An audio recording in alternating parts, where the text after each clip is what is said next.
Allora, buonasera a tutti, benvenuti a questa serata in cui si parlerà del Tempio votivo del Lido.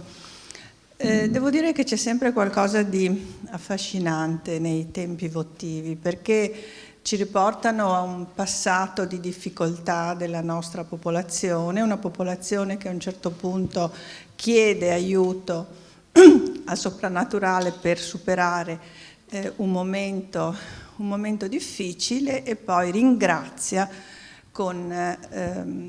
costruendo un tempio, una chiesa. Venezia non è nuova, ma non sono nuove molte delle città italiane che, come dire, si raccolgono religiosamente e anche non religiosamente intorno ad un'autorità, in questo caso religiosa, e contribuiscono fattivamente, perché rileggendo la storia il Comune aveva stanziato, mi pare, 30.000 lire dell'epoca e grazie alla raccolta che è stata fatta si è arrivata a quasi 118.000 lire dell'epoca.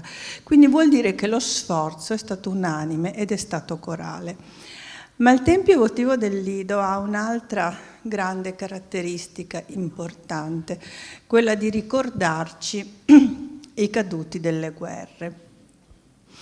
Queste guerre che per molti sono lontane, per molti non sono conosciute, non si sa quante persone siano cadute in queste guerre. Noi siamo una popolazione che non ama parlare di morte, che non ama delle volte ricordare. Il Tempio votivo del Lido ci costringe a farlo. Praticamente la mia è la prima generazione di persone che non sono vissute in tempo di guerra. La mia mamma, la mia nonna, la mia mamma ha vissuto la Seconda Guerra Mondiale, la mia nonna entrambe le guerre. Quindi questa prima generazione e poi quelle a seguire forse non ricordano, non vengono aiutate a ricordare, ed è un compito questo di aiutare a ricordare e di conservare la memoria. E da ultimo anche dico che il Tempio ha un'altra grande caratteristica, è un'architettura di un'epoca che forse si è voluta, non dico cancellare, ma che si è voluta anche rimuovere un po' dalla nostra storia, con, dal punto di vista architettonico, anche delle volte una furia iconoclasta che non è stata degna di un paese civile, oppure di un paese che deve conservare comunque ricordo dei propri periodi storici. Non la faccio tanto lunga, lascio la parola a chi molto meglio di me può illustrarci la storia e adesso queste nuove iniziative sul Tempio votivo, e auguro a tutti una buona serata. Grazie.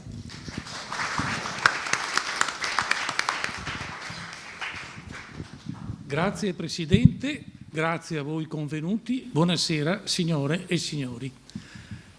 Io non farò ringraziamenti che verranno fatti dopo da Giovanna Ravetta, Presidente del Comitato, ma ho come compito quello di introdurre questa presentazione. Più che introdurla, io vi dirò qualche piccolo antefatto. Il primo, penso anche molto importante, è stato proprio, come dire, è vissuto e si è svolto qui il 2 dicembre 2020, in occasione dei corsi di storia dell'arte organizzati all'Ateneo dagli Amici dei Musei di Venezia, ho ottenuto una comunicazione che era dedicata a 4 artisti: Cadorin, Martinuzzi, Balsamo Stella e Giuseppe Torres. Sono artisti, direi artieri come li avrebbe chiamati o li ha chiamati Gabriele D'Annunzio, che hanno un credito nei confronti della nostra città e di noi stessi, perché sono artisti non misconosciuti, non lo potrebbero essere, ma non compresi, valorizzati e conosciuti quanto si dovrebbe. Qui a volta umilmente, perché sinceramente il tempo era quello che era e anche gli studi miei insomma, erano limitati in un certo senso, ho semplicemente delineato quelle che potevano essere le criticità nella conoscenza o addirittura, peggio, le criticità addirittura per quello che riguardasse la sopravvivenza fisica di memorie e di manufatti. Ricordo per esempio il caso dell'archivio Cadorin, che vincolato ma non è ancora pubblico, le opere di Cadorin. Quindi molte cose che riguardano questi autori sono, come dire, in lieve o grande sofferenza. Dal punto di vista della conoscenza, un sofferente è Martinuzzi. Martinuzzi è una figura di primo rilievo a Venezia, direttore del Museo del Vetro, direttore di Avenini, amico, fraterno di D'Annunzio, uomo che ha lavorato all'altare al Vittoriale, persona di primo ordine nel campo della cultura e della programmazione anche, come dire, delle attività culturali, poco noto. Ricordiamo però, a proposito di quello di cui parleremo oggi, il suo straordinario Monumento ai Caduti. La Presidente prima accennava alla cultura della cancellazione. Beh, il Monumento ai Caduti di Martinuzzi a Murano è semplicemente, praticamente sconosciuto, ma è un'opera che Barbantini definì assolutamente priva di retorica nazionalistica ed è sito vicino a San Donato a Murano, opera che naturalmente, evidentemente, sulla cui importanza non possiamo certamente, come dire, passare sopra e che è vicina, che il Monumento ai Caduti è vicino a questo grande palladio dell'arte veneziana. Bene, passando adesso a questo antefatto, quel tempo, quando io ho parlato di questi 4 autori, inavvertitamente, non inavvertitamente, ma dovendo scegliere un'immagine, mi è venuto spontaneo scegliere l'immagine del Tempio votivo. A quel tempo non avrei certo pensato a un comitato per il Tempio votivo e in gran parte non conoscevo gli amici e le persone che lavorano a questo comitato per il Tempio del Lido. Però è venuto a me spontaneo mettere come immagine simbolo per tutti i 4 artisti il Tempio votivo, quasi che l'architettura, e questa architettura in particolar modo, guidasse. Quindi questo è uno degli antefatti. Scusate se ho citato me stesso, ma vorrei che si capisse che in quel caso io mi considero puramente un medium, un mediatore appunto, non certo un protagonista, non avrei potuto esserlo e non posso esserlo, però un medium sì, che in qualche modo ha colto questa, come dire, sofferenza dell'arte e della bellezza e ha voluto, per quello che poteva, ripararvi. Ringrazio per questo questa sede, perché questa è la sede, come dire, preposta per l'incontro tra attività culturale, attività scientifica e anche attività civica. Il Tempio votivo è tutto questo. Il secondo antefatto, anzi, prima del secondo antefatto, quello che è successo nell'immediata prossimità di questa mia comunicazione. Quello che è successo è che dopo ci siamo sentiti con Giovanna, cui ho chiesto in qualche modo scusa di non averla prima sentita sul discorso di quello che avrei detto riguardo al suo antenato, al suo bisnonno, ma siamo rimasti, come dire, consonanti da subito sul bisogno di, come dire, far conoscere di più il Tempio votivo e la figura di Torres, nonché del cardinale La Fontaine, che tanto lo vollero. Il secondo antefatto, quello che perlomeno a me ha proprio costretto a pensare degli interventi, è stata una sciaguratissima sfilata di moda, che si è svolta in gennaio del 2021, che non era un bellissimo periodo, ricordiamolo, una sfilata di moda dark, per non dire satanista, perché altrimenti sarei accusato di bigotteria, che come sapete adesso è uno dei più terribili peccati, quindi non mi macchierò di questo peccato, ma era una sfilata dark dove tra lingerie, stivali neri, fumi di vari colori, si svolgeva questa sfilata che ho scoperto avere la collezione un nome particolarmente, come dire, blasfemo, Getsemani. Quindi sui nostri morti la sfilata Getsemani. Lasciamo andare, però questo fatto mi ha convinto e ha convinto altre persone che bisognava in qualche modo muoversi per, come dire, far sì che questo tempio e questo tempo riconoscesse la propria identità. È una questione assolutamente inderogabile, perché, come ha detto il Presidente Magaraggia, questo è un monumento che è anche un sacrario, è un monumento di memorie civili ed è un monumento che raccoglie i corpi dei nostri caduti. E sinceramente i corpi dei nostri caduti meritano meglio piuttosto che una sfilata di moda con i fumi neri, le lingerie e gli stivaloni alla cavallerizza. Voi sapete che noi abbiamo formato il comitato il 25 marzo. Mettete insieme le due date, 21 gennaio, gli articoli sulla sfilata Getsemani, e la data in cui noi ci siamo formalizzati, abbiamo dato corpo a questo comitato. Le date sono importanti. Naturalmente noi non eravamo mossi da acredine o da spirito, come dire, di revanche, non ne valeva neppure la pena. Ricordo appena una nobile lettera, devo dirlo, che Giovanna ha scritto al Gazzettino in occasione di quel fatto spiacevole, che con parole veramente diverse da quel mood che aveva avuto la sfilata, ha in qualche modo sollevato da colpe questo fatto, però ribadendo la necessità di identificare il Tempio e anche di in qualche modo portarlo a termine. Questa è una parola impegnativa e l'ho detta, ma non la ridirò, perché voi sapete che il Tempio non è finito.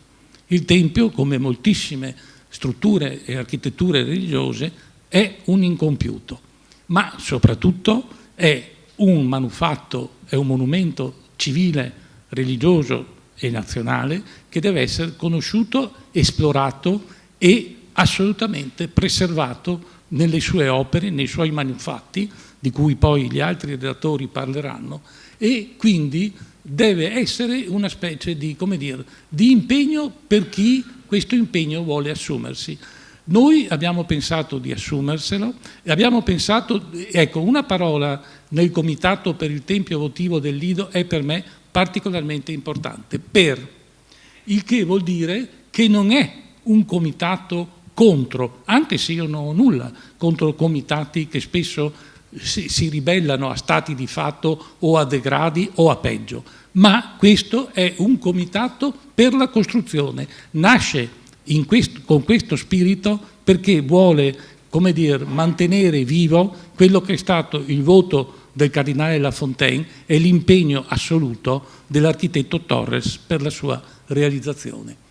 Io passo adesso la parola a Giovanna Ravetta, che è presidente del nostro comitato e che ben più corposamente darà conto di questo. Io ho soltanto voluto, come dire, ricreare per un attimo quell'atmosfera di, come dire, impegno e anche di, lasciatemi dire una parola forte, ribrezzo nei confronti di usi spregiudicati e, consentitemi, spregevoli dei nostri monumenti. I nostri monumenti, come diceva il Presidente Magaraggia, non devono non soltanto essere cancellati, ma devono essere parte forti della memoria, non per inverdire fasti bellici o nazionalistici, ma senza aver nessuna vergogna di fasti patriottici. Grazie.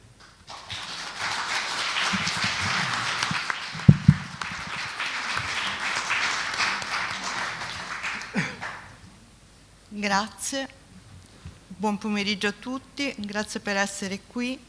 Vorrei innanzitutto ringraziare la dottoressa Magaraggia a nome di tutti i soci fondatori del comitato per accoglierci in questa meravigliosa sala.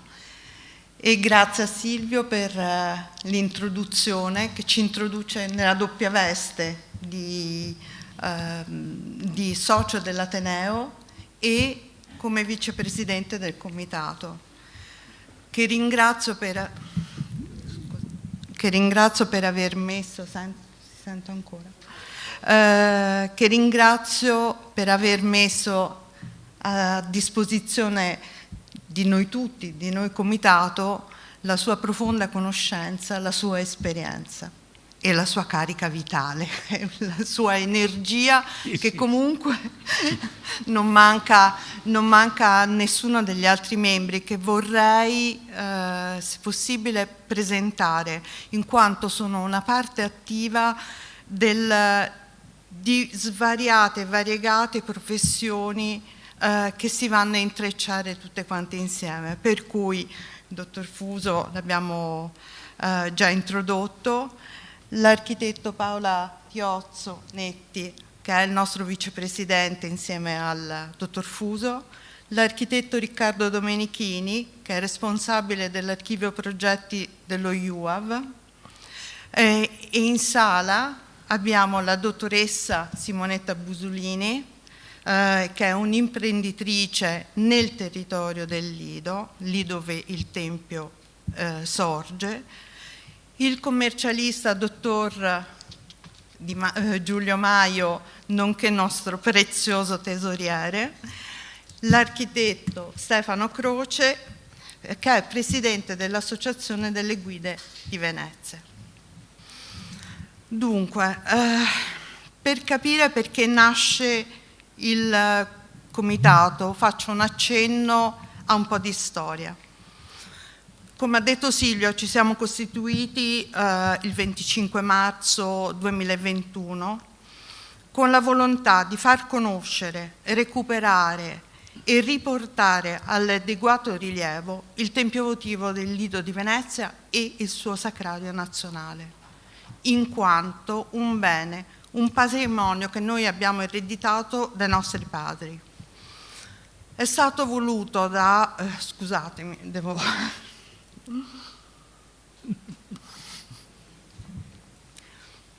È stato voluto dal patriarca La Fontaine con un'accezione profondamente simbolica, in quanto doveva essere il tempio della pace, un faro luminoso nei tempi bui della guerra. Il tempio di luce progettato dall'architetto Torres, che si fece interprete delle valenze simboliche che il tempio sottendeva. Il tempio fu eretto per solenne voto del patriarca La Fontaine, che è stato espresso nella Basilica di San Marco nel giorno dell'Epifania del 1917. Un tempio affinché la città di Venezia, importante obiettivo militare, che aveva subito bombardamenti e continuava ad avere ed erano sempre più intense, potesse salvarsi con la sua popolazione e i propri monumenti. Il Lido di Venezia era un'area che andava di recente urbanizzazione e andava sempre più a espandersi e necessitava di una chiesa. C'era solo la chiesetta di Santa Maria Elisabetta nella parte nuova dell'urbanizzazione. E quindi al Lido, che era il fronte della guerra, il baluardo difensivo della città, un tempio. E attraverso le parole della commissione che fu appositamente istituita dal patriarca La Fontaine, un tempio che fosse degno delle tradizioni di Venezia, un tempio che si rivolgesse alla gloriosa storia di Venezia, che offriva due fulgidi esempi di voti simili ed entrambi esauditi. A seguito di queste intenzioni, in effetti il tempio votivo trova posto proprio sul bacino, si affaccia sul bacino di San Marco, in diretta corrispondenza con le altre due chiese votive, il Redentore e la salute. Queste due chiese sono state erette per volontà dogale a ringraziamento dall'essersi salvate dalle due pesti del 1577, 75-77 e del 1630. E con le parole di Giovanni Costantini, che era il segretario del patriarca La Fontaine, quasi, lui dice, cito, quasi riannodando la vita attuale di Venezia con la sua vita nei migliori secoli della Repubblica. Quindi il Tempio, che è stato progettato da Torres nell'impianto e nell'apparato decorativo tra il 1917 e il 1935 e la cui prima pietra è stata posata l'8 dicembre 1925, voleva, nelle intenzioni del Patriarca, essere espressione di un voto, essere la Chiesa a servizio e di riferimento di una nuova crescente comunità del Lido, studiata da Torres affinché l'Aula Superiore potesse abbracciarsi con l'ambulacro e ottenere una maggiore capienza nei mesi estivi, quelli di maggior affluenza turistica. Al contempo voleva ricordare i caduti della guerra e quelli che sono caduti per la salvezza della patria. La Fontaine voleva dedicare una cappella per il suffragio dei caduti in battaglia.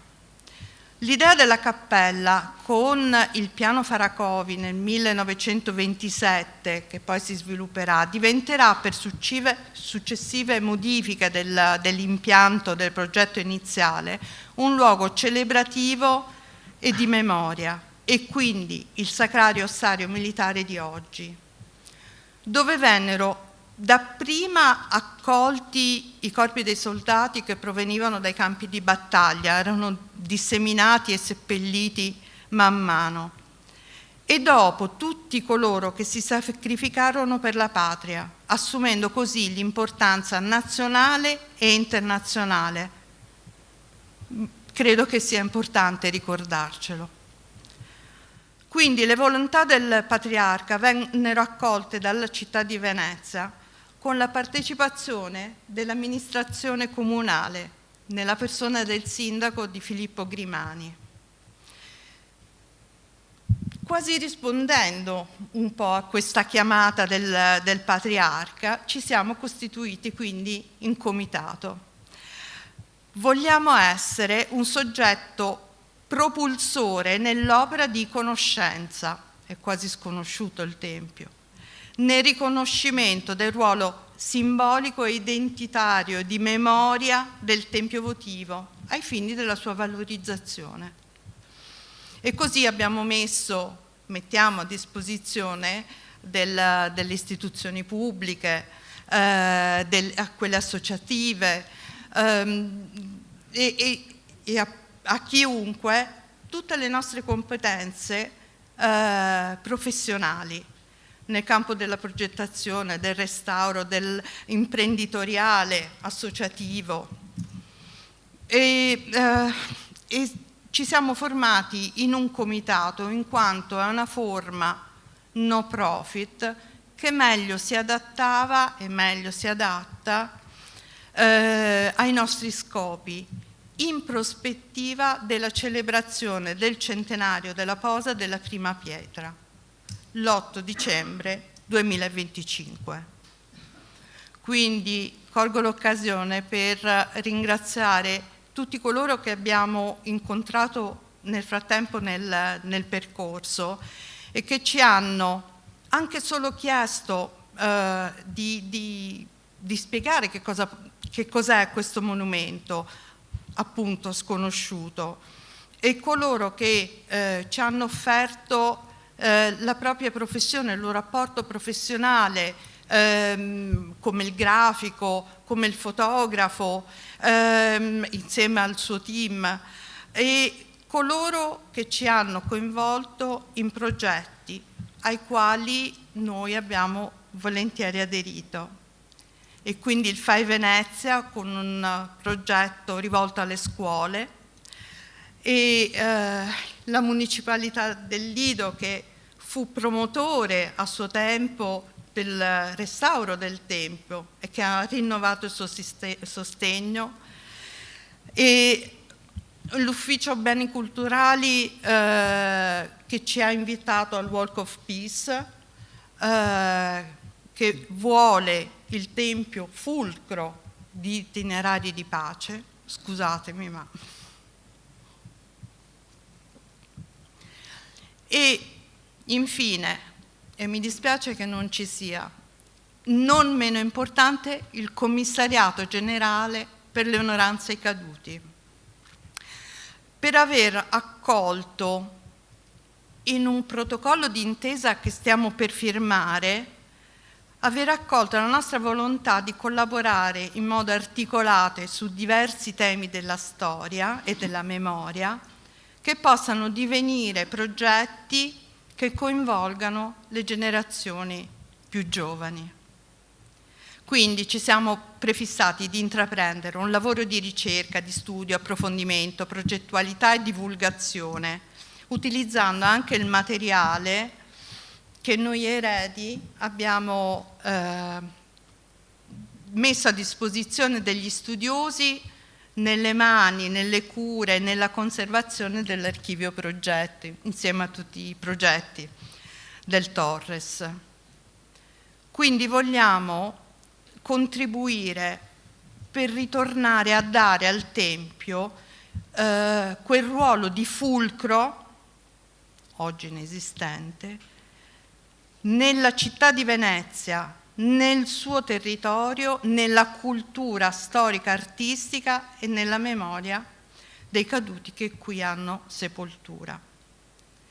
Attraverso, non in modo esaustivo, appuntamenti tematici puntuali, mostre, incontri di approfondimento, pubblicazione editoriale, attraverso sistemi innovativi di realtà virtuale per ripercorrere il Tempio nella storia e nei luoghi, attraverso percorsi tematici che legano la città al territorio, attraverso offerta di itinerari sostenibili dedicati all'approfondimento culturale, attraverso l'individuazione e la promozione di progetti di restauro, di recupero delle opere d'arte esistenti all'interno del sacrario. E vogliamo essere, appunto, come ha detto Silvia, anche visionari nel rispetto del luogo sacro e storico della Chiesa, promotori per il recupero formale e funzionale del monumento di fatto un incompiuto. Un incompiuto per il quale la figlia dell'architetto, mia nonna Giulia, la ricorda ancora concentrata mentre scriveva lettere ai personaggi del mondo istituzionale, ha lottato per lunghi anni affinché il progetto originale fosse rispettato, sia sotto il punto di vista simbolico che quello architettonico.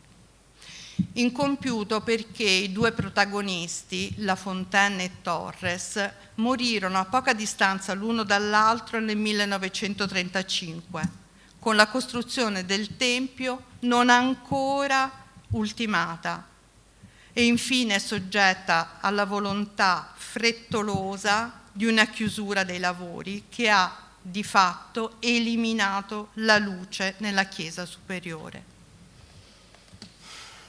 Possiamo vederlo.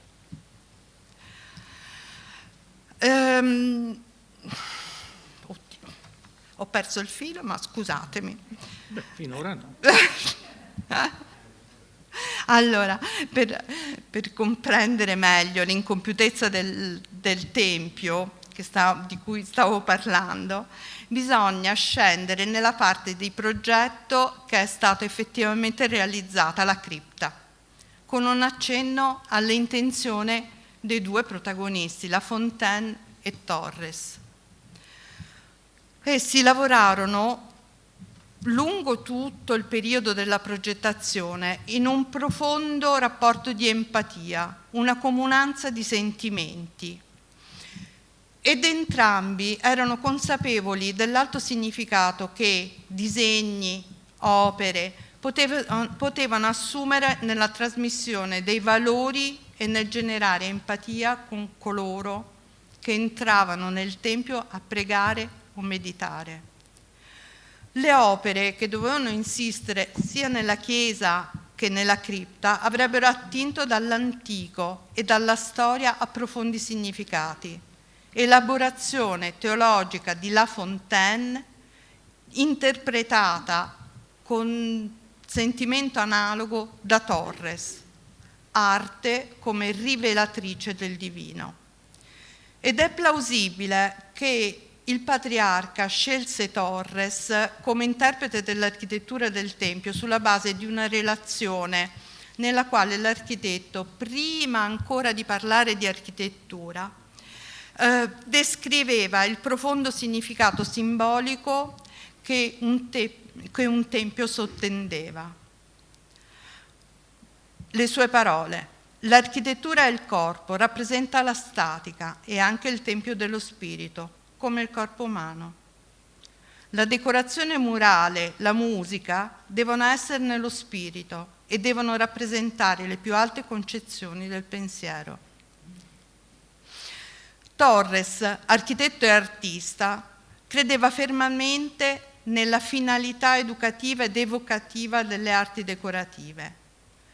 Da lui intese, leggo alcuni passaggi che lui stesso ha scritto, quali mezzi espressivi atti alla trasmissione di profondi significati, sia attraverso forme enigmatiche, sia attraverso forme rappresentative, che intendevano attraverso il mistero, cioè intendevano velare il mistero attraverso il simbolo, scusatemi.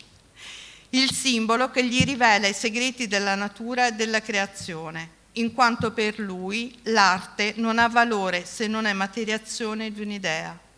La forma non è un fine, ma un mezzo. E con ciò non condivide il pensiero a lui contemporanea, di divisione artificiosa tra arte cosiddetta pura e l'arte decorativa. Entrando nella cripta, sono esempi di questo procedimento le decorazioni che utilizzano i temi presi dalla natura che, procedendo per eliminazione, sono stati reinterpretati graficamente fino a spogliarsi di ogni forma naturalistica. E lo stesso con la teoria degli angeli, sculture a basso rilievo sulle finestre in alabastro egiziano, che si susseguono e vanno a costruire una fitta trama di relazioni nella quale i significati attribuiti a ciascuna figura rimandano a quelle delle altre. Se da un lato il patriarca proponeva i moti e le virtù, con un chiaro rimando a quelle dei caduti in difesa della patria, l'architetto trasponeva in forma artistica il messaggio voluto dal committente. Quindi un alto valore simbolico, un alto valore artistico, un alto valore storico, che sono intrecciati in un'unica opera, il Tempio, a testimonianza per le future generazioni, valori che vorremmo far conoscere.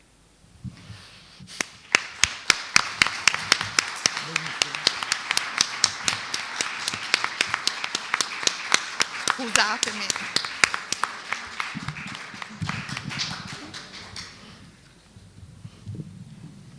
Quindi, quando io avevo messo a emblema dei 4 artisti il Tempio, credo di aver fatto cosa buona e giusta. Devo anche aggiungere solo pochissimo a quello che ha detto così bene e così in modo competente, nonché, come dire, intimo, Giovanna, sul discorso della sintesi delle arti, e sul discorso di Torres come emblema di questo in quegli anni, diciamo dalla fine della guerra prima agli anni 25-30, sì, più o meno quegli anni lì, gli anni 20 insomma. Questi anni sono stati anni dove il concetto di decorazione è stato un concetto in Europa cardine e guida. Decorazione voleva dire, e quindi arti decorative, l'aspetto più importante dell'arte. Quindi non l'arte libera come normalmente si crede, la pittura di cavalletto o altro, ma l'arte come grande veicolo. Un veicolo che è un veicolo civile, spirituale, religioso e anche, in un certo senso, mistico, cioè qualcosa che appartiene allo spirito proprio dell'artiere. Tutto questo è una delle cose che, ahimè, particolarmente io dovrei approfondire, ma non facilissima, ma che però ci dà tutta la dimensione dell'importanza di un emblema di questo a Venezia. Lasciamo un attimo da parte il monumento fisico, con tutto quello che vuol dire, ma c'è un monumento sottile, astrale, che è il monumento a questo tipo di poetica e di estetica architettonica e artistica, che non è un fatto soltanto italiano, ma che malamente si è visto in Italia, quando invece l'Italia e, guarda caso, Venezia ne è stata una delle fonti. Non voglio parlarne di più, perché altrimenti cadrei nella prolissità, visto che è un argomento cui tengo moltissimo. Mi taccio. Dico soltanto che, per esempio, Cadorin, nella sua autobiografia, cita Torres come maestro spirituale, che Torres, amico, diciamo amico in senso alto naturalmente del cardinale La Fontaine, ma viceversa sodale dei due fratelli costantini, Celso e Giovanni, uno segretario di La Fontaine, l'altro grande prelato che ha ricostruito praticamente il Veneto e il Friuli distrutti dalla guerra, per poi evangelizzare a Cina, non piccola cosa, fra l'altro ha attribuito a lui la concezione, la prima concezione del Concilio Vaticano II. Ebbene, queste persone erano normalmente a far musica a casa del papà di Cadorin, si trovavano e quindi era proprio una straordinaria comunità di spiriti, di arte, dove musica, pittura, architettura, affresco, tecniche antiche e tecniche innovative si mescolavano con i più audaci progetti. Credo che questo sia argomento di grande necessità di approfondimento, perché non esiste soltanto la separazione tra le arti, ahimè esiste anche la separazione tra le storie delle arti, gli storici delle arti decorative quasi in subordine rispetto agli storici dell'arte, quella con la maiuscola. Queste cose dimostrano la fallacia di queste impostazioni, tra l'altro ormai, devo dire, per fortuna, in larga parte obsolete. Come vedete, questo tempio immateriale è tanto importante quanto quello materiale e contiene un numero di scoperte ancora da fare veramente notevolissimo. Comunque, le parole di Giovanna hanno dato conto della complessità dei vari argomenti da affrontare. Io adesso passerò la parola a Riccardo Domenichini, che in qualche modo è, non voglio attribuirgli una funzione, come dire, ancipite, una funzione sussidiaria, ma è il nostro sistematizzatore, oltre che essere naturalmente valido ricercatore, ma lui è la persona che ha l'archivio, che ha il compito di sceverare itinerari, memorie e connetterli. Un compito che è molto difficile, visto l'importanza anche ponderale dell'archivio, e quindi credo che adesso ci porterà attraverso alcuni di questi sentieri. Grazie.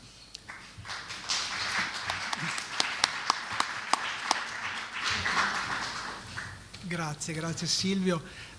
Sì, l'archivio di Giuseppe Torres è uno dei... aspetti. Ecco qua. Allora, l'archivio di Giuseppe Torres è uno dei 70 che noi conserviamo all'archivio progetti e appartiene a quel gruppo di archivi che sono arrivati nel primo decennio della nostra attività, quindi ai quali io personalmente sono particolarmente affezionato, perché significa che sono entrati in un periodo in cui mi potevo ancora permettere di lavorare sui fondi archivistici. Adesso purtroppo devo fare altre cose. E quindi è un fondo che posso dire anche di conoscere bene, e posso dire con sicurezza che è una fonte primaria di valore inestimabile, non soltanto per la ricostruzione della vicenda intellettuale, professionale di una figura come Giuseppe Torres, ma anche perché ci consente di conoscere, di gettare luce su vicende che riguardano la città di Venezia, che riguardano un intreccio di relazioni fra personaggi che hanno vissuto, che hanno operato nella Venezia dalla fine dell'Ottocento fino agli anni 30. E non si limita soltanto a Venezia, perché Torres non è una figura che ha avuto un rilievo soltanto cittadino, soltanto locale, ha avuto relazioni anche con l'esterno, fino alla Sicilia, fino alla Calabria, eccetera. Quindi è veramente una fonte di grande valore, che infatti in questi anni, devo dire, è già stata parecchio studiata ed è servita per fare numerose pubblicazioni, numerose ricerche. Ovviamente è un archivio che ha vissuto una storia lunga, una storia anche complessa, che ha lasciato delle tracce sulla sua formazione, sulla sua composizione, sulla sua organizzazione, che adesso qui non vi sto a illustrare perché faremo mattina, ma che comunque ha una complessità che rispetto ad altri fondi archivistici è molto maggiore, e ha una caratteristica. Non so se ricordate quando Giovanna prima ha fatto cenno al lavoro di sua nonna Giulia, la figlia di Giuseppe, per far sì che il ruolo di Giuseppe e soprattutto che il progetto originale, l'idea di Giuseppe fosse poi applicata nella realizzazione, nella conclusione del Tempio.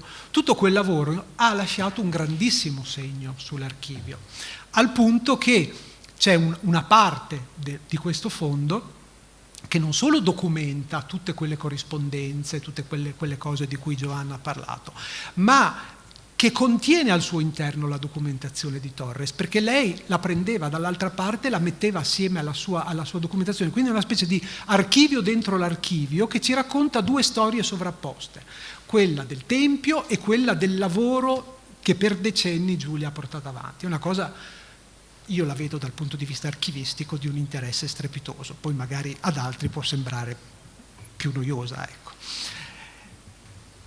Se restiamo su un campo più così, diciamo, superficiale, direi che il primo aspetto che ci colpisce è la qualità incredibile della documentazione grafica.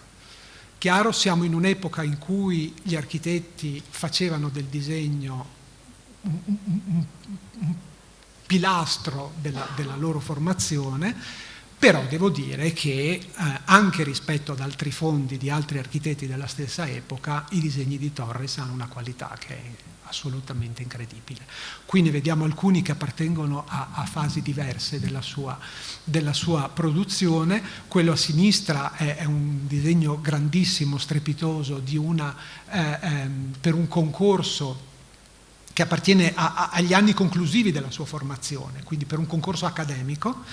E al centro c'è un disegno per il coro della Basilica del Santo di Padova, e in alto a destra c'è un disegno invece tardo degli anni 30 che ci fa già vedere una svolta in senso razionalistico, poi ne vedremo altri quando parliamo del Tempio votivo, per il concorso della stazione di Santa Maria Novella, e i famosi disegni Liberty per le ville del Lido e una marea di disegni di studi ornamentali, di decorazioni, di arte applicata. Altrettanto importante, io direi, è la documentazione fotografica che noi troviamo dentro questo archivio. Torres era un fotografo, aveva la passione della fotografia, quindi molte fotografie le ha realizzate lui, ma questa parte della documentazione ricostruisce da un lato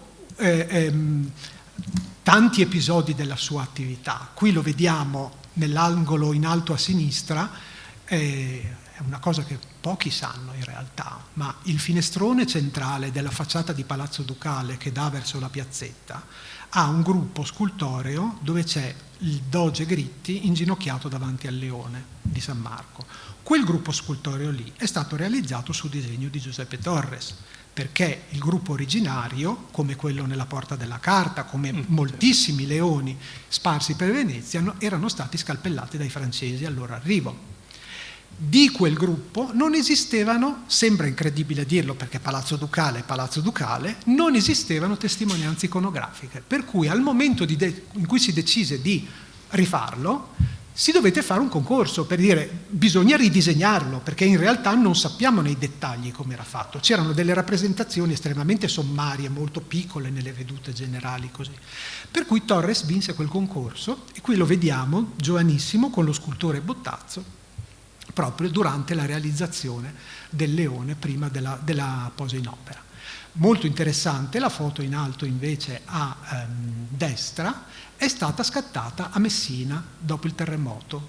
Torres corse subito a Messina dopo il terremoto, Reggio Calabria e Messina, per tutta una vicenda, perché aveva un'idea per una tipologia di edifici antisismici che poi portò avanti, che cercò di diffondere, per la quale vinse anche un concorso e così via. Ma adesso non sto a raccontarvela perché sennò, solo per farvi capire l'importanza e anche la complessità di questo personaggio, perché magari ne parliamo come di un disegnatore, di un decoratore, ma poi si occupava anche di strutture in realtà. Ecco. Un archivio non è fatto soltanto di disegni o di fotografie, ovviamente c'è una parte di documentazione che è estremamente ampia, estremamente corposa e che va dalle corrispondenze, dalle relazioni, dai materiali legati ai progetti, fino alle bollette, alle ricevute di acquisto dei libri che sembrano cose un po' così, ma sono importantissime perché queste persone in realtà vivevano in un'epoca in cui, non dico non c'era internet, ma non c'era nemmeno la radio o la televisione, ma erano informatissimi su quello che usciva, veniva pubblicato a livello internazionale e avevano queste corrispondenze continue con le librerie tedesche, francesi, inglesi, alle quali scrivevano perché inviavano le liste dei titoli di cui erano in cerca, di cui avevano bisogno per le loro ricerche e questi qua glieli cercavano, glieli trovavano, li mandavano e quindi abbiamo le bollette con i titoli dei libri che aveva comprato, che poi magari si trovano ancora spero in gran parte ancora nella casa in Rio del Gaffaro. Questa lettera è una lettera di importanza fondamentale per il Tempio perché è stata scritta dal patriarca La Fontaine a Giuseppe Torres e parla degli angeli, quelli che abbiamo visto prima, e dà le indicazioni simboliche sulle loro intitolazioni. Qui si parla anche di motti che avrebbero dovuto esserci, che poi invece sono stati tolti, eccetera, ma anche qui il ricostruire la vicenda della progettazione è una cosa che è tutta da fare ancora e che ci consente di focalizzare, allora, da quello che vi ho detto finora, che in generale sull'archivio, che cosa riguarda il tempio votivo, che è moltissimo. È moltissimo perché c'è un apparato grafico e documentare veramente notevole. Soltanto per il Tempio esistono quasi 900 disegni nell'archivio, che documentano tutta la vicenda della sua progettazione, che poi insomma è stata una cosa diversa rispetto a quella della realizzazione. A partire dai primi, che sono questi che vedete qui, che sono due della serie, mi sembra siano 8 o 10 grandi tavole del primo progetto del 1918, che poi è stato modificato, ridotto, eccetera, in vista di quello definitivo, ma questo è proprio il primo progetto che Torres fece per il Patriarca, nel quale si vede che ancora non esisteva una cripta vera e propria, che c'era quest'idea di il piano della chiesa che poteva ridursi solo all'aula centrale, oppure con queste porte che scendevano sottoterra, allargarsi nell'ambulacro esterno per far sì che d'estate con i turisti più gente potesse assistere alle messe e così via. Anche per questa parte, diciamo, dell'archivio la documentazione fotografica è estremamente consistente. Si tratta di 400 fotografie circa, sì, che documentano tutta lo svolgimento dei lavori di realizzazione fino alla fine. Perché? Perché si trovano nella parte di Giulia e quindi proseguono anche dopo la morte di Torres. Quindi abbiamo anche le foto che documentano i lavori alla fine degli anni 30, negli anni 40 e così via. Ma troviamo anche foto estremamente interessanti come quella sulla destra, che è un modello che ci mostra l'interno della chiesa superiore, che alla fine dei conti non è mai stato compiuto, è stato realizzato solo per la scatola architettonica, con una serie di soluzioni che sicuramente facevano parte del progetto di Torres. Ecco, questi sono disegni per la cripta, che è l'unica parte che è stata completata, e che però documentano anche la fase del passaggio fra la prima sua conformazione, cioè quando doveva essere una chiesa inferiore, e poi invece la sua trasformazione in sacrario militare, quindi negli anni, nella seconda metà degli anni 20, quando si decise di farne un sacrario militare, e quindi l'introduzione dei loculi per la sepoltura dei militari. Questi sono disegni straordinari della decorazione di quelli che Torres chiamava i piloni, perché chi di voi la conosce, c'è una fascia interna di pilastri a sezione rettangolare molto grande, sono questi, i piloni, e più all'esterno c'è un'altra fascia di pilastri a sezione quadrata più sottili che lui distingueva chiamandoli pilastri. Questi sono disegni per i piloni che poi sicuramente passava a questi artigiani straordinariamente specializzati che realizzavano le sculture. Ecco, qui ho provato ad unire i disegni quasi degli esecutivi per i candelabri che stanno in corrispondenza delle finestre con gli angeli che abbiamo visto anche prima, con gli originali, e vedete che la corrispondenza è totale, cioè proprio si tratta veramente di disegni che ai nostri tempi si farebbero a posteriori, cioè a opera realizzata per essere pubblicati sulla rivista o sulla monografia dell'architetto dicendo guardate che bravo sono a disegnare. Allora invece li si faceva prima per dare indicazioni precisissime a chi li avrebbe poi dovuti realizzare. E qui una cosa bellissima, perché in questo archivio, come quasi non mai, è possibile, si riesce a costruire dei fili di relazioni fra i documenti che ci fanno ricostruire la modalità di progettazione, diciamo. E qui vediamo questa fotografia, che è una di quelle che Torres faceva, vi ricordate, vi ho detto che aveva la passione per la fotografia, ma non solo perché andava in giro a fotografare i monumenti o ci sono le foto di famiglia, queste cose qui. Faceva proprio anche queste foto in studio con i modelli, che metteva in posa, e le stesse pose delle fotografie le ritroviamo poi negli schizzi di studio per le decorazioni e nelle opere. Qui abbiamo questo bambino con una ciotola, mi sembra che abbia nella fotografia, che diventa un bassorilievo per la tomba, la cappella Bettiolo, scusatemi, per la cappella Bettiolo, e nella stessa posa abbiamo uno degli angeli, l'angelo della pace, di cui possediamo sia il disegno che ovviamente la lastra originale. Ecco, poi ci sono i disegni per la parte superiore. C'è uno stacco temporale fra il completamento della cupola, della cripta, e la ripresa dei lavori per la parte superiore. Sappiamo come sarebbe andata a finire. Ma Torres ha sempre continuato, qui siamo già nei primi anni 30, Torres è già malato, lavora in studio con un giovane collaboratore che si chiama Carlo Keller, un architetto trentino, che produce la maggior parte di questi disegni, che come potete vedere sono di qualità altissima. Questi due sono disegni per quelle che Torres chiamava le transenne del portico, che sono molto meglio nel disegno che nella realizzazione, devo dire, e che sono interessantissimi sia in casi come questi, perché riusciamo a rapportare il disegno all'opera realizzata, sia perché in realtà ci mostrano quello che nella mente di Torres la Chiesa superiore avrebbe dovuto essere, e non è mai stata, perché appunto è stata completata semplicemente finendo la scatola architettonica, quindi senza nessun tipo di decorazione, senza nessun tipo di finitura. Quindi qui abbiamo disegni sempre firmati da Keller per il presbiterio, per la decorazione dell'arcone del presbiterio, per un capitello,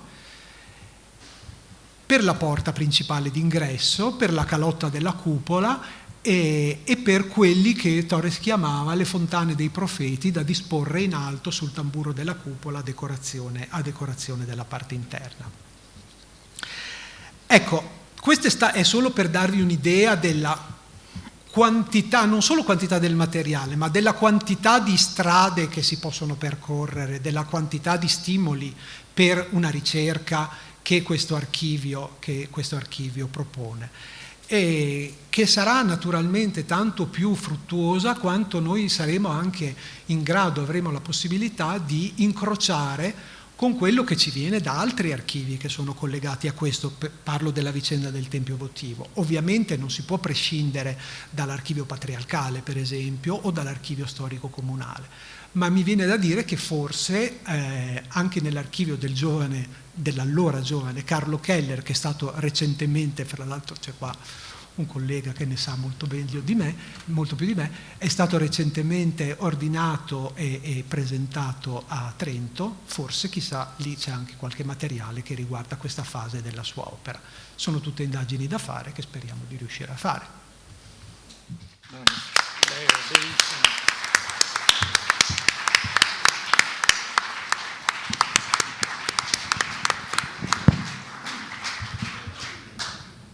Ho un po' di invidia.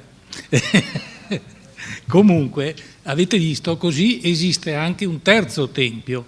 Il primo tempio, quello reale, un tempio immateriale che è dato da tutte le esperienze e le poetiche di Torres e degli artieri a lui vicini, e poi c'è un tempio che è un tempio in qualche modo futuro, non soltanto quello che sarebbe doveroso portare a compimento, ma anche un tempio di conoscenza. Prima Giovanna parlava di una ricostruzione virtuale, un grande sistema multimediale anche in virtual reality. Bene, se noi teniamo presente questi sentieri e queste connessioni che così bene ci ha evidenziato, descritto e fatto conoscere Riccardo, potete avere una piccola idea di quello che può diventare un tempio virtuale dove tutte queste connessioni siano testimoniate e diventino proprio degli stimoli per approfondire le conoscenze. Devo anche dire che nel nostro concetto di multimedialità non c'è soltanto il digitale, ma c'è anche l'evento, cioè l'analogico, il fisico, il concreto, per dir così. Cioè non è un sistema per vedere le figurine, come spesso è la multimedialità, ma è un sistema davvero di conoscenza, approfondimento e di lancio di ami che devono prendere corpi concreti e eventi civili, civici, veri e propri. Così, secondo me, si fa anche storia dell'arte. La storia dell'arte non è metalinguaggio, ma è impegno personale. E a proposito di questo, quindi del tempio fisico, del tempio, come dire, con sinestesia di carne e sangue, di ossa, io cedo la parola adesso a Paola Tiozzo, che le mani e la mente dentro il tempio, nel suo restauro, le ha messe davvero. Prego Paola.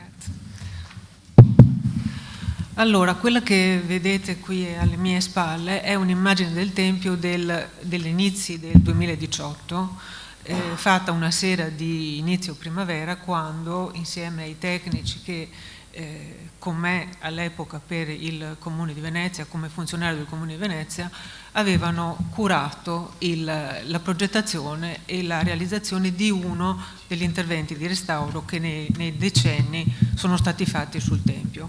Quella sera avevamo fatto le prove di accensione del nuovo impianto di illuminazione a risparmio energetico e ne avevamo tratto questa immagine. Mi è stato chiesto di parlare dell'intervento curato dal Comune di Venezia sul Tempio tra il 2015 e il 2018. È un intervento molto complesso, per parlare del quale avrei piacere che magari in una prossima occasione fossero con me anche altri tecnici, altre figure professionali e le istituzioni che l'hanno commissionato e voluto. In questa sede mi consentite solo qualche riflessione di carattere generale e parlerò della mia esperienza nei confronti di questa situazione. Mi limito a dire che l'intervento sul Tempio votivo che è stato fatto tra il 2014 e il 2018 è per me un esempio straordinario di come lavorare in sinergia tra cittadini, le loro associazioni, e al Lido ce ne sono molte, le istituzioni, la proprietà privata, perché il Tempio è di proprietà non è un edificio aperto al pubblico, ma è di proprietà di un ente, diciamo così, privato come il Patriarcato di Venezia. Quando le istituzioni, i cittadini, le associazioni e i privati lavorano insieme, si riesce a portare a casa dei risultati straordinari. L'occasione per questo intervento si è presentata a fine del 2014, quando la Regione Veneto pubblica un bando con i fondi di coesione e sviluppo per finanziare il recupero di beni culturali legati in qualche modo alla Grande Guerra, con la finalità, leggo dal bando, di garantire la loro pubblica fruibilità, la comprensione delle vestigia degli avvenimenti, al fine della loro valorizzazione e connessione tra loro nel teatro più vasto degli eventi del primo conflitto mondiale a livello europeo. Diciamo così, la palla viene colta al balzo dalla municipalità del Lido, del Lido e Pellestrina, di cui stasera è qui presente il presidente, dottor Guberti, che ringrazio, e si fa, diciamo così, raccoglie degli stimoli che però negli anni erano venuti dai cittadini del Lido, dalle associazioni d'Arma, dalle tante associazioni di volontariato di promozione culturale esistenti sul territorio, se ne fa carico e presenta uno studio di fattibilità alla Regione. La Regione ritiene che gli obiettivi di quello studio di fattibilità, che era stato, diciamo così, approvato con un voto all'unanimità del Consiglio di Municipalità, che quegli obiettivi, che erano in sostanza di permettere l'accessibilità a tutti e a tutti gli ambienti del Tempio, di individuare le cause e di ridurre gli effetti del degrado e del dissesto di materiali e di strutture, di mettere a norma o di inserire i nuovi impianti tecnologici. Pensate che in previsione di aprire al pubblico il Tempio non era fino al 2014 mai stato dotato di servizi igienici, e addirittura il piantone che il Ministero della Difesa ha sempre garantito come presenza al Tempio doveva andare in bagno servendosi dei barattoni. Quindi in previsione di aprirlo al pubblico anche la predisposizione di servizi igienici e soprattutto la predisposizione di quelle attrezzature per la realizzazione del primo nucleo documentale multimediale sulla Grande Guerra, nell'ottica della conoscenza e divulgazione degli avvenimenti che riguardano il fronte marittimo adriatico e lagunare, che a Venezia ha avuto un momento importantissimo, aspetto della Grande Guerra che non è contemplato in nessuno dei sacrari, in Europa ovviamente, ma neanche nell'arco del teatro italiano della Grande Guerra.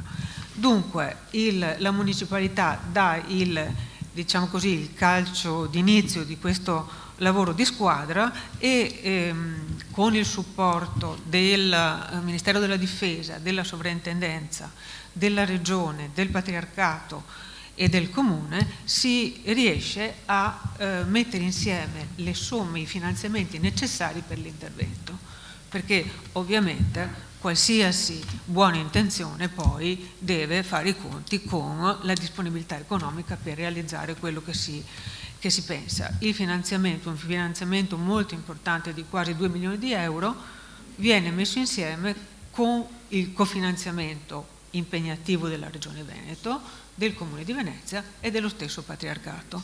Quindi, puoi andare avanti Riccardo,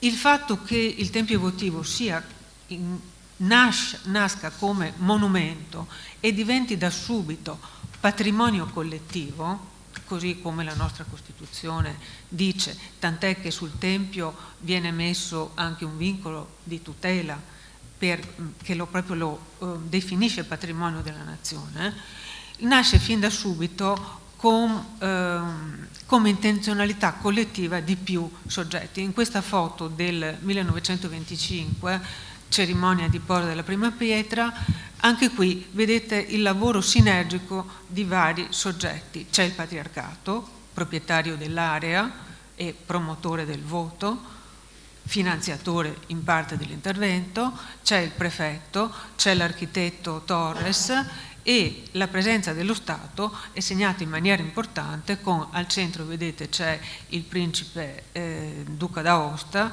comandante della terza armata, dell'Invita terza armata, e la moglie, la duchessa d'Aosta, la principessa d'Aosta, d'Orléans Aosta, anche lei medaglia al valore durante la prima guerra mondiale per il lavoro in prima persona prestato come infermiera e presidente capo della Croce Rossa italiana.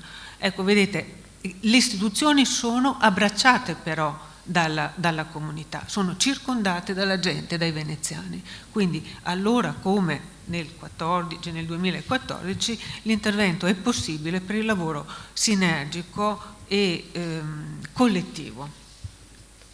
Vuoi? Sì.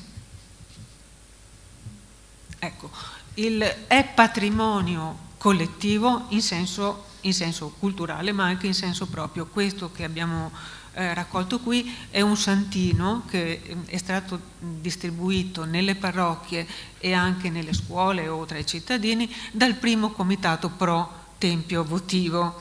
Con questo santino si invitavano i veneziani che avevano ottenuto dalla Vergine la grazia di vedere risparmiata in qualche modo la città da più pesanti conseguenze della guerra. A destra c'è la foto del bombardamento della chiesa degli Scalzi. Con questo santino si invitava a donare il proprio obolo in segno di riconoscenza. E i cittadini veneziani risponde in prima battuta il Comune di Venezia, ma anche è una raccolta continua di oboli anche dei singoli cittadini. Per fare un esempio, il Comitato Pro Tempio raccoglie tra gli alunni, tra gli scolari delle scuole di Venezia il corrispettivo degli attuali 200.000 euro con i quali viene pagato in toto il pavimento che voi potete, un pavimento in marmo bianco e nero, che potete vedere nella cripta attualmente. Quindi è anche dal punto di vista fisico veramente patrimonio collettivo della città, di tutta la città, perché mi piace dire che è il tempio votivo sacrario militare nazionale di Venezia al Lido. E in questo oggi è un'occasione importante per il Tempio di uscire, di allontanarsi un attimo dall'isola e di arrivare nella sua città, nella città che l'ha voluto. Puoi andare avanti. Questa serie di foto le abbiamo raccolte per chiarire un altro concetto, che il Tempio è anche fatto di pietre. E nelle pietre del Tempio si raccoglie, si è sedimentata l'esperienza, i saperi, il lavoro di tante figure. Questa è questo è l'inizio degli scavi per la fondazione. Come vedete, nello scavo c'è il progettista, l'architetto Torres, progettista e direttore artistico dei lavori, il direttore dei lavori, ingegner Fantuzzi, un prelato di cui non sono riuscita a identificare, a trovare il nome, l'impresario e gli operai. E gli operai sono in una tenuta da lavoro che farebbe rizzare i capelli a qualsiasi responsabile della sicurezza in cantiere in tempi moderni, perché sono scalzi nel fango, hanno i panciotti del vestito della domenica, il cappello della festa con cui si va a messa, e gli attrezzi del lavoro, le attrezzature del lavoro sono molto, molto semplici, sono le carriole di legno, sono il badile, qualche piano inclinato come vedete qui.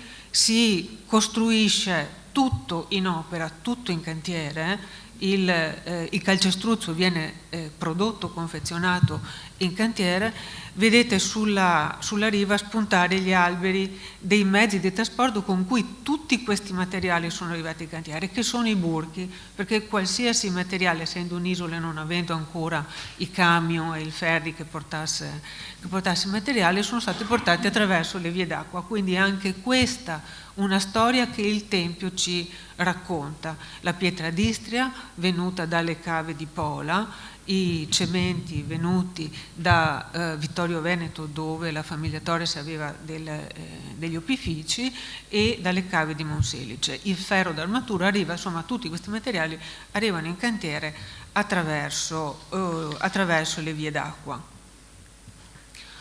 Ancora una foto di cantiere, come vi dicevo, con i burchi ormeggiati sulla riva, e la foto delle fondazioni già completate.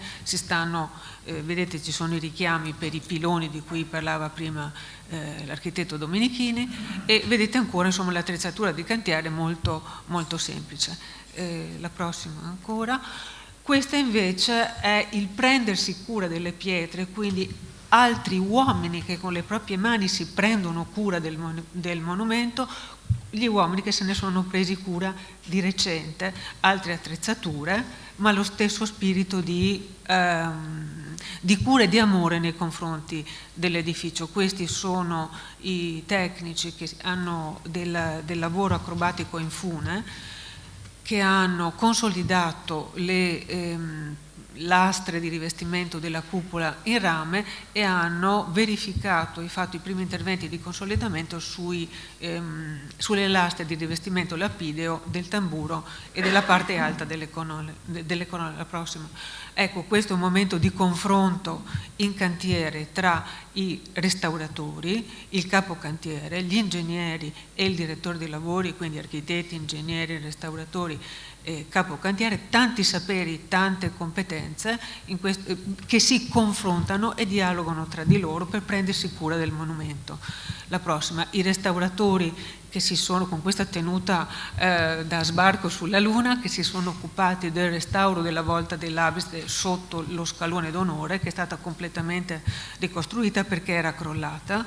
La prossima ancora, lo stesso amore, la stessa dedizione, la stessa inventiva e ricerca di tecniche ad hoc per l'intervento, per perdere il meno possibile dei materiali originali. Qui sono gli operai della ditta Sackheim che stanno restaurando le lampade originali in bronzo con vetri in opalin a mano, che sono state recuperate e però cablate a LED per il risparmio energetico di illuminazione della cripta.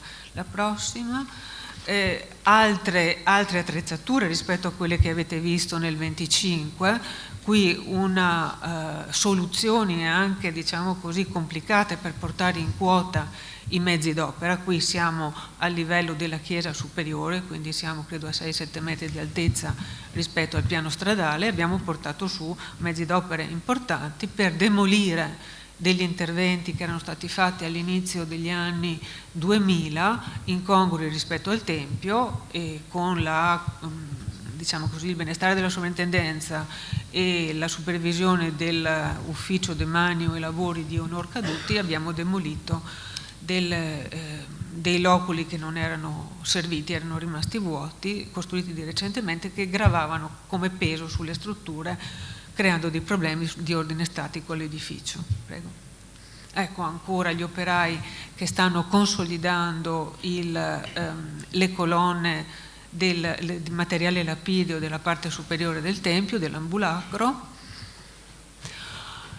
Importanti problemi di infiltrazione di acque meteoriche, quindi che portavano sia al degrado delle strutture in calcestruzzo e dei ferri d'armatura che al deterioramento della superficie decorate della cripta, a cui abbiamo dovuto rifare completamente le guaine e le pavimentazioni dell'ambulacro del cortile superiore del tempio. Questo è un momento a me molto caro perché è stato un lavoro impegnativo, ma ci sono stati anche momenti di gioia e di sorpresa. Questa è una sera d'inverno quando abbiamo fatto l'accensione delle luci esterne, vedete i tecnici, la proprietà e gli elettricisti che con sorpresa e con un respiro insomma di sollievo stanno guardando il collaudo dell'impianto del nuovo impianto di illuminazione, che è questo. Quindi diciamo così, nelle giornate di festa, nelle giornate di gala, il tempio all'esterno può essere completamente illuminato con questo tipo. Di nuovo questo intervento che avete visto prima. Ecco, scusate che riprendo. È un intervento, come dicevo prima, corale, collettivo. Lo è fin dall'inizio. Vedete la folla che abbraccia di nuovo le istituzioni alla posa della prima pietra nel 25, ed è lo stesso spirito di opera di tutti, di impresa di tutti, che viene adottato anche dalla pubblica amministrazione, nella fattispecie dalla municipalità, quando nel 2014, qua siamo ancora, siamo ancora alla fine degli anni 20, è una cerimonia al Tempio, vedete i bambini di Venezia, il coro di bambini di Venezia, e sulla destra ci sono gli orfanelli di Don Orione, altra istituzione voluta da Don Orione e dal cardinale La Fontaine al Lido. Alla fine della prima guerra mondiale il problema degli orfani di guerra, delle vedove senza sostentamento, delle madri, dei genitori anziani a cui a volte erano andati in guerra e caduti tutti i figli, è un problema molto importante. Leggevo insomma in questi giorni, cercando di preparare il materiale, che i coscritti in Italia tra il 1915 e il 18 hanno raggiunto il numero di 5.650.000 uomini, e i caduti per cause dirette della guerra erano 680.000, per cause indotte, quindi per malattie e postume della guerra, 750.000. L'età media dei maschi caduti nella prima guerra mondiale era di 25 anni e 6 mesi. Moltissimi di loro erano sposati, per cui lasciavano le famiglie. Per questo il problema di questi bambini, che nelle province del Triveneto, in ogni provincia del Triveneto, la media era di 250-260.000 orfani per provincia, di età media compresa tra i 4 e i 12 anni. Quindi alla fine della guerra il problema degli orfani, delle vedove, delle madri, delle famiglie senza sostentamento era un problema molto sentito, molto importante, e lo Stato i primi anni ha anche avuto una certa difficoltà a provvedere economicamente. Si veniva fuori da una guerra, per cui c'erano dei problemi economici, non c'erano ancora le istituzioni pubbliche dedicate a questo, e per cui queste famiglie, questi orfani erano affidati alla beneficenza privata e al ruolo molto importante avuto dalle parrocchie e dalla Chiesa in questo frangente. La prossima, i pellegrinaggi. Questo è un pellegrinaggio al Tempio di queste, diciamo così, afflussi organizzati dalle parrocchie. Vedete, come dicevo, l'età sono quasi tutte donne e bambini e persone anziane, quindi questo pellegrinaggio al Tempio in realtà è continuato fino ai tempi recenti. Qui siamo alla fine degli anni 50, quando si celebravano le messe e delle funzioni importanti. Questa è una comunione nella parte superiore del Tempio, che è una chiesa consacrata tuttora. Il Tempio è chiesa consacrata, è sacrario militare, ma anche chiesa consacrata. E questo è, la prossima Riccardo, anche nell'occasione della visita dell'allora patriarca di Venezia Angelo Roncalli, che con il Tempio ha una storia, insomma, che sul Tempio ha una storia da raccontare, nel senso che Angelo Roncalli era stato a sua volta cappellano militare durante la Prima Guerra Mondiale e eletto al soglio pontificio come Giovanni XXIII. Una delle prime azioni che fa nel luglio del 59, dispone che la salma del cardinale La Fontaine, che per testamento nel 1935 aveva voluto anche lui essere sepolto tra i suoi soldati nella cripta del suo tempio, del tempio votivo, così come il duca d'Aosta aveva voluto essere sepolto al Sacrario di Puglia con la Terza Armata, l'ex cardinale, diciamo così, patriarca di Venezia Roncalli e in quel momento Papa Giovanni XXIII dispone che La Fontaine venga traslato dal Tempio e venga portato nella Basilica di San Marco, dove offre quello che aveva costruito per sé, la tomba che aveva costruito per sé, perché non immaginava certamente di chiudere, insomma, la sua avventura terrena, la carriera ecclesiastica come Papa. Nel 59 si apre anche un processo di beatificazione del cardinale La Fontaine, processo che è tuttora in atto, ancora aperto, e questo potrebbe essere anche un tema, per esempio. La prossima. E queste invece sono tra le iniziative, diciamo così, per avvicinare le generazioni nel nome del Tempio, sul Tempio. Queste sono le iniziative che per il centenario della Grande Guerra la municipalità ha promosso. Ci sono state delle giornate di studio, di concerto, manifestazioni intorno al Tempio. Questa è la giornata in cui i veterani, diciamo così, delle associazioni d'arma di Venezia hanno incontrato gli scolari, gli alunni delle scuole di Lido e Pellestrina, che hanno copiato tutti i quasi 4.500 nomi dei sepolti dentro il Tempio e li hanno appesi fuori, su dei fogli colorati, fuori dal Tempio, per rimetterli alla luce, per portarli di nuovo alla conoscenza della gente. Nel Tempio ci sono 3.600 caduti della Prima Guerra Mondiale, ma ci sono anche, ed è per questo che è un sacrario della nazione, perché dentro poi nel tempo sono stati, diciamo così, inumati anche i resti dei caduti della Seconda Guerra Mondiale. La prossima, durante queste giornate promosse dalla municipalità c'è stata anche una maratona di lettura ad alta voce di tutti i nomi sepolti nel Tempio.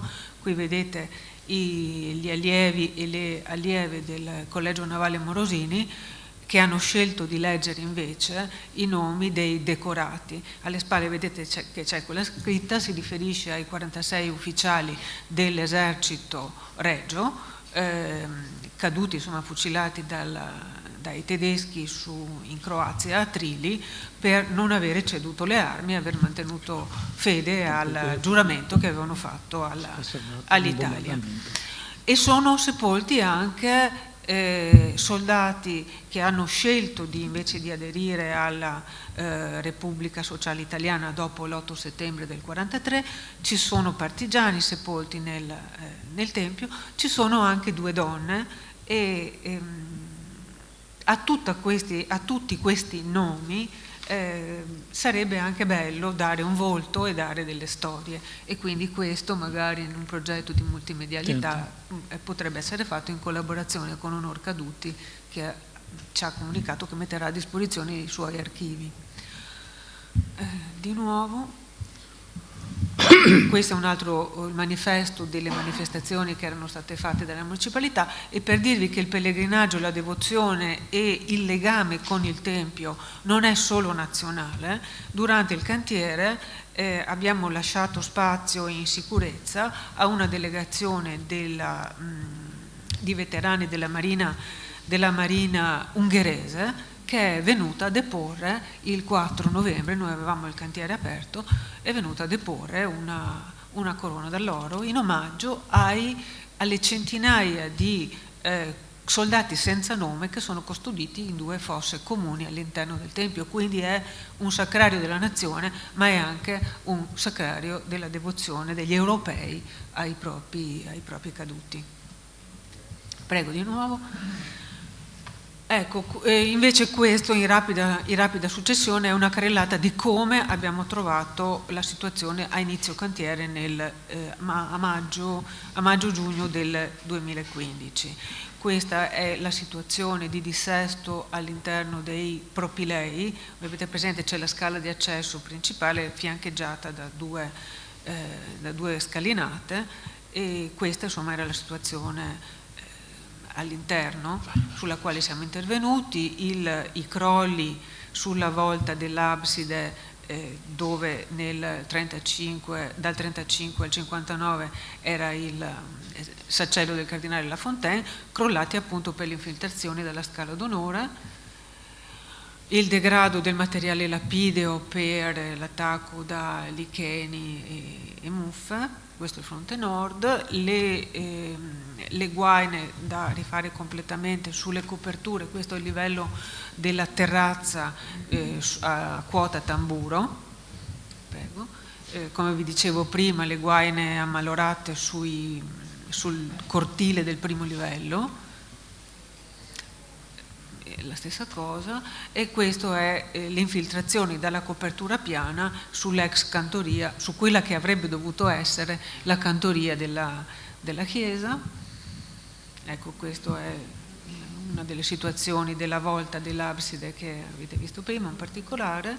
E quello che voi vedete, quella specie di cera, no, che voi vedete sul pavimento, in realtà non è cera, ma sono il velo d'acqua delle infiltrazioni della condensa che veniva dalla copertura del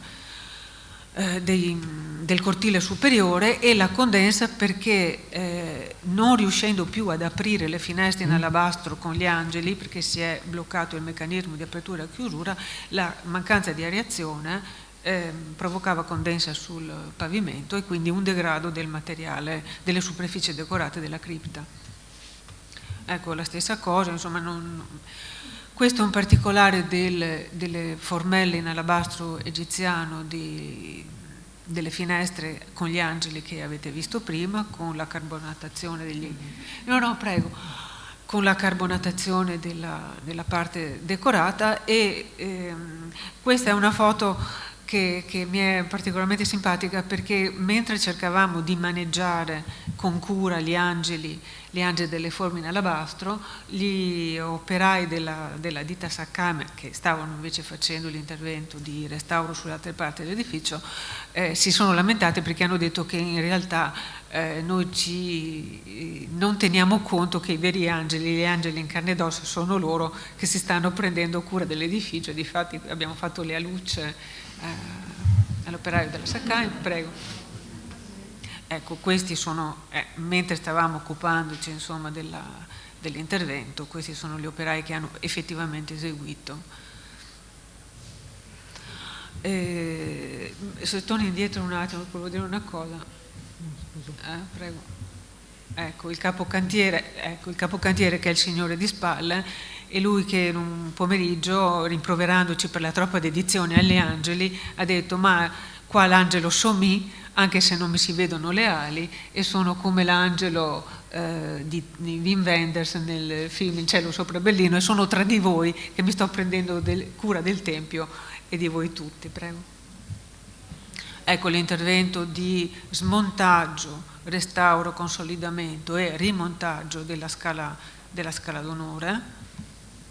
Il sistema delle rampe, le rampe più l'ascensore e la piattaforma elevatrice, che consentono adesso a chiunque, a tutti, di accedere a qualsiasi livello del Tempio. Questa è un'immagine, la successiva, grazie.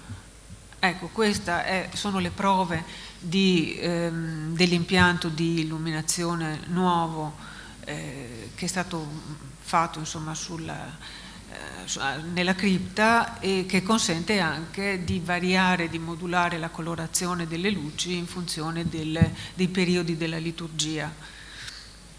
L'impianto, gli effetti insomma dell'illuminazione, del nuovo impianto di illuminazione esterna.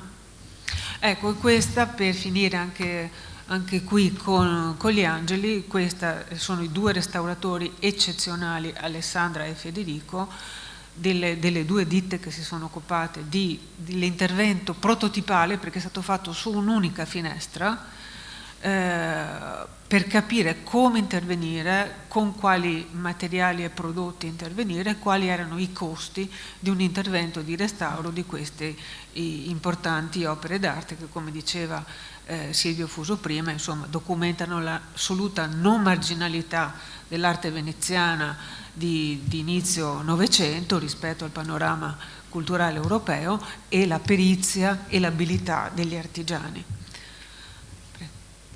Ecco, queste sono in sede, no? La formella, la finestra in alabastro, sotto il candelabro in pietra gallina dorata, anche questo un capolavoro dell'artigianato veneziano, tra le varie sezioni di loculi, e in particolare dell'angelo nell'angolino, e questo è disteso sul tavolo dei restauratori, e sull'angolino vedete le prove di pulizia che sono state fatte, quindi la differenza tra l'alabastro pulito e così come invece per gli altri 9 angeli si trova in questo momento. Allora, uno degli obiettivi del comitato è quello di sensibilizzare sulla possibilità di proseguire gli interventi che sono stati fatti, quindi proseguire con un secondo e un terzo tempo della partita di squadra che è stata giocata dal 2014 al 2018, e uno di questi interventi potrebbe essere una cosa piccola ma preziosa, che è il restauro delle formelle in alabastro degli angeli della cripta. Grazie.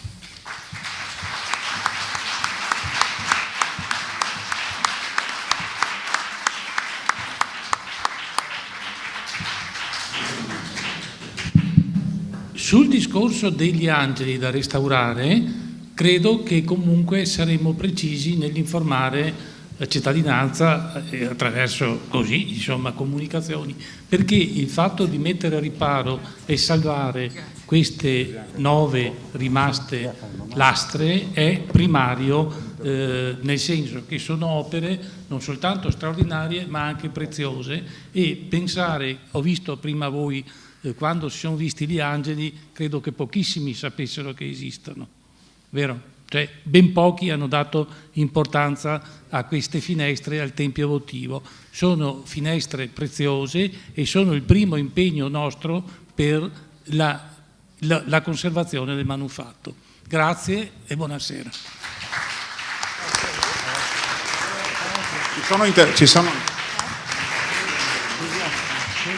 Si può fare un intervento?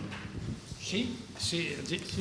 È un piccolo contributo. Sono Pierpaolo Campostrini, sono socio dell'Ateneo e volevo dare un piccolissimo contributo a quell'idea di dare un nome e delle facce ad alcune delle persone che sono sepolte lì. Uno di questi, dei 46 ufficiali, era un veneziano ed era uno studente di Ca' Foscari, era mio zio che aveva 25 anni, e quell'episodio è abbastanza singolare. Io mi sono sempre chiesto come a 25 anni un ragazzo più giovane dei miei figli attuali, dell'età, poteva avere la capacità di indicare la via della libertà col sacrificio della vita, e insomma è un veneziano che ha portato questo esempio. Credo che sia un modo per avvicinare anche le giovani generazioni a questa cosa. Ecco, questo è i miei 5 centesimi di contributo alla bella relazione di Giovanna e di tutti voi. Vi ringrazio per questo. No. Grazie a lei. Grazie a lei.